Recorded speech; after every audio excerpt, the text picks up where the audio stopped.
Assalamualaikum warahmatullahi wabarakatuh. Perkenalkan, nama saya Halimah Sadia Jahar dari PIAUD A tahun 2019. Saya akan menceritakan sebuah kisah yang berjudul Isra dan Mi'raj. Kisah Isra Mi'raj telah Allah tulis dalam Al-Quran surat Al-Isra ayat 1 yang berbunyi A'udzubillahi minasyaitonirrajim Bismillahirrahmanirrahim.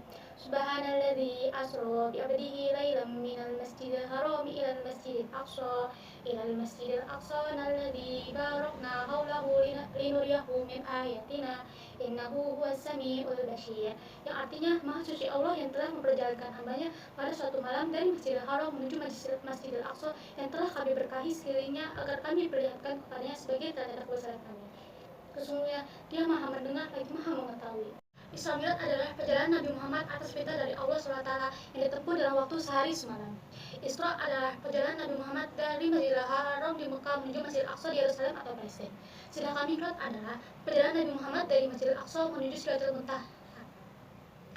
Terjadinya Isra Mi'raj yaitu pada tanggal 27 Rajab kalender Hijriah. Isra Mi'raj ini terjadi ketika Rasulullah sedang berduka karena kematian istri tercintanya Siti Khadijah dan pamannya Abu Thalib. Walaupun Abu Thalib tidak masuk Islam, tetapi beliau adalah orang yang selalu membela Rasulullah, terutama ketika orang-orang kafir hendak menyakiti atau mencelakai beliau. Sejak ditinggal oleh kedua orang tuanya itu, posisi Rasulullah semakin terjepit karena kaum kafir Quraisy semakin mengintimidasi sehingga keadaan dakwah Rasulullah di Mekah pun semakin sulit dilakukan. Oleh karena itu, Rasulullah pergi ke Taif untuk berdakwah. Namun, penduduk Taif justru mengusir dan melempari beliau dengan batu hingga menyebabkan kaki beliau berdarah. Perjalanan Isra Mi'raj ini merupakan cara Allah untuk memperlihatkan tanda-tanda kekuasaannya kepada Nabi Muhammad yang sedang berduka tersebut. Setelah sholat Isya di Masjidil Haram, kemudian beliau beristirahat dan datanglah malaikat Jibril. Kemudian membelah dada Nabi Muhammad, dikeluarkan hatinya dan dicuci dengan air Zam-Zam. Kemudian dikembalikan dengan iman dan hikmah. Kemudian malaikat Jibril mendatangkan Buraq untuk memulai Isra dari Masjidil Haram menuju Masjidil Aqsa. Setelah sampai di Masjidil Aqsa, kemudian Nabi Muhammad sholat 2 rakaat dan mengimami para ruh Nabi. Setelah itu, datanglah malaikat Jibril membawa 2 minuman. Yang pertama khamar dan yang kedua susu. Kemudian Nabi Muhammad memilih susu. Dan berkatalah malaikat Jibril, engkau telah memilih sesuai dengan fitrahnya. Kemudian ada tangga yang bermula dari Masjidil Aqsa menuju Sidratul Muntaha. Lalu Nabi Muhammad, Buraq dan malaikat Jibril pun menaiki tangga tersebut sampai naik ke langit yang pertama.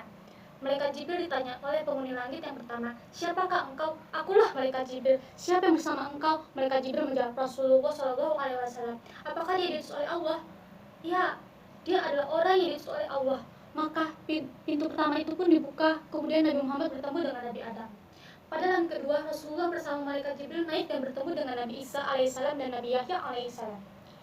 Kemudian naik ke langit yang ketiga, Rasulullah bertemu dengan Nabi Yusuf alaihissalam. Dan naik ke langit yang keempat bertemu dengan Nabi Idris alaihissalam. Naik ke langit yang kelima bertemu dengan Nabi Harun alaihissalam. Terus naik ke atas sampai ke langit yang keenam bertemu dengan Nabi Musa alaihissalam. Sampai ke langit yang ketujuh, Nabi Muhammad bertemu dengan Nabi Ibrahim alaihissalam yang sedang bersandar di Baitul Maqmur. Apa itu Baitul Maqmur? Baitul Maqmur adalah tempat ibadah pagi para malaikat yang setiap hari ada 70.000 malaikat datang ke Baitul Maqmur. Dan ketika para malaikat itu keluar, mereka tidak akan bisa lagi masuk ke dalamnya. Di langit yang keenam, tempat Nabi Musa ada namanya Sidratul Muntaha. Sampai ke langit ketujuh, sampai ke atas. Di Sidratul Muntaha inilah malaikat Jibril menampakkan wujud aslinya di depan Rasulullah SAW. Malaikat Jibril memiliki 600 sayap yang sangat besar. Muntaha ini digambarkan sebagai pohon bidara yang sangat besar yang daun-daunnya terbuat dari atau menyerupai dengan telinga gajah, dan daunnya ini sebanyak hamba yang Allah ciptakan. Di Sidratul Muntaha, tempat yang sangat istimewa, tidak ada lagi orang di sana, tidak ada lagi hamba Allah di sana kecuali Nabi Muhammad SAW dengan Allah SWT. Tempat yang sangat istimewa disediakan bagi Rasulullah untuk bercakap-cakap dengan Allah SWT. Inilah Allah SWT memerintahkan sholat 50 kali dalam sehari semalam untuk Rasulullah dan umatnya. Lalu Nabi Muhammad SAW turun bertemu dengan Nabi Musa. Dan Nabi Musa berkata, apa yang diwajibkan Tuhanmu atas umatmu? Rasulullah menjawab 50 sholat. Kemudian Nabi Musa berkata, kembalilah kepada Tuhanmu dan mintalah keringanan, karena sesungguhnya umatmu tidak akan mampu mengerjakannya. Sesungguhnya aku telah menguji dan mencoba Bani Israel. Maka Rasulullah kembali kepada Allah saya berkata, wahai Tuhanku, ringankanlah untuk umatku. Maka Allah mengurangi 5 sholat saja. Kemudian Rasulullah kembali kepada Nabi Musa dan berkata, Allah mengurangi untukku 5 sholat. Kemudian Nabi Musa berkata, sesungguhnya umatmu tidak akan mampu mengerjakannya, maka kembalilah kepada Tuhanmu dan mintalah keringanan. Lalu Bolak-baliklah Rasulullah antara Allah dan Nabi Musa untuk mengurangi salat tersebut, sampai akhirnya Allah memerintahkan kepada Muhammad untuk menjalankan salat 5 waktu saja dalam sehari. Itulah kisah ketika Allah menyuruh Nabi Muhammad untuk menjalankan sholat 5 waktu saja yang biasa kita laksanakan setiap hari. Perjalanan Isra Mi'raj ini tidak berhenti sampai di situ saja. Rasulullah diperlihatkan di mana surga, di mana neraka. Ketika Rasulullah mendatangi surga, Rasulullah melihat sesuatu yang indah yang tidak bisa digambarkan oleh mata. Beliau belum pernah melihat keindahan yang luar biasa, tidak pernah dilihat mata sebelumnya, tidak pernah didengar telinga sebelumnya, dan tidak pernah dirasakan oleh hati sebelumnya. Saking surga itu begitu indah dan menyejukkan sekali. Begitu luar biasa para penghuni surga mendapatkan kebahagiaan yang abadi. Namun, ketika Rasulullah pergi menuju neraka, Rasulullah melihat bagaimana orang-orang disiksa luar biasa di neraka yang amat dahsyat. Orang pertama yang Rasulullah lihat adalah orang yang mulutnya seperti unta, tetapi ia seperti memakan batu yang terbuat dari api. Ternyata orang tersebut adalah orang yang suka memakan harta anak yatim. Orang kedua yang Rasulullah lihat adalah orang yang Allah buncitkan perutnya, kemudian unta gila naik ke atas perutnya sambil memukul-mukul, seperti hendak mengeluarkan sesuatu yang terdapat dalam perutnya.